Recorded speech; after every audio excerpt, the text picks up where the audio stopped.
courtesy of our friends at the DQs of Northwest Edmonton and Sherwood Park. We give you a chance to send in your absolute hottest takes. These are all real emails to talk@ryanjesperson.com. It's the Flamethrower, presented by the DQs of Northwest Edmonton and Sherwood Park.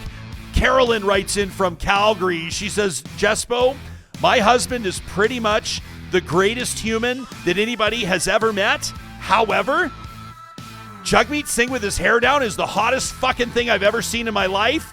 Second only to Doug Ford saying he would turn the taps off with a smile on his face. That from Carolyn in Calgary. I love it, Carolyn. How about this from Gabe, who writes in and says, Yo, Jespo, I know for sure there's going to be a whole lot of downplaying of the blackmail that Danielle Smith publicly displayed in her ransom note response to meeting Prime Minister Mark Carney. But can you all chip in and buy her a Mar-a-Lago membership already so she can fuck off and hang with her pals and fellow oil and gas lobbyist friends in Florida? Gabe.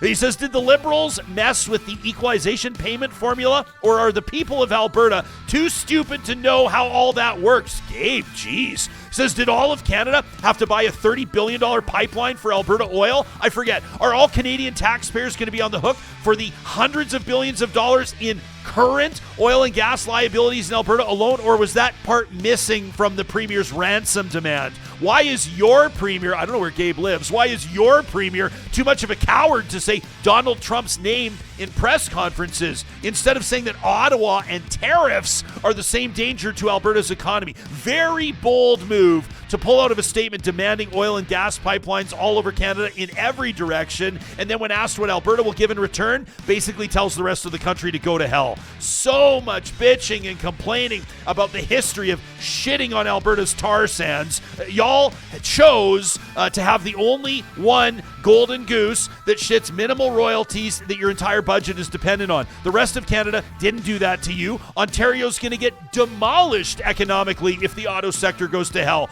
And all of us out east don't hear shit from your government in Alberta in response. But please, Ryan, tell me more about Danielle, the great communicator. I'm sure as shit that a national unity crisis will help your oil and gas ransom attempt fortunes. You're just being primed to sell your souls to Trump. A lot of Albertans seem like they want to trade their citizenship for healthcare bankruptcies and mass shootings. But hey, oil and gas, baby. Good fucking luck with that.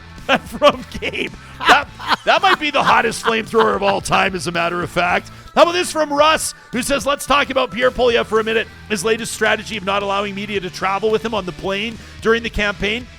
What's he scared of? Extra questions? Showing another dimension to his personality? Will we miss him practicing his next 3-word slogan in front of the mirror? Let's look at his past, okay? He bought himself out of the Conservative leadership debate. He can barely take scrums. He can't show up on Real Talk. He can only handle the soft embrace and the molly-coddling of Jordan Peterson or Rebel News, handing him questions so soft they've been warmed up in the microwave and pre-chewed before being fed to him like he's a baby bird. That from Russ, who says that when he finally does get in front of a journalist with a few decent questions, he can't do it without being a total dick, with apologies to dicks and his emotional support apple. That from Russ.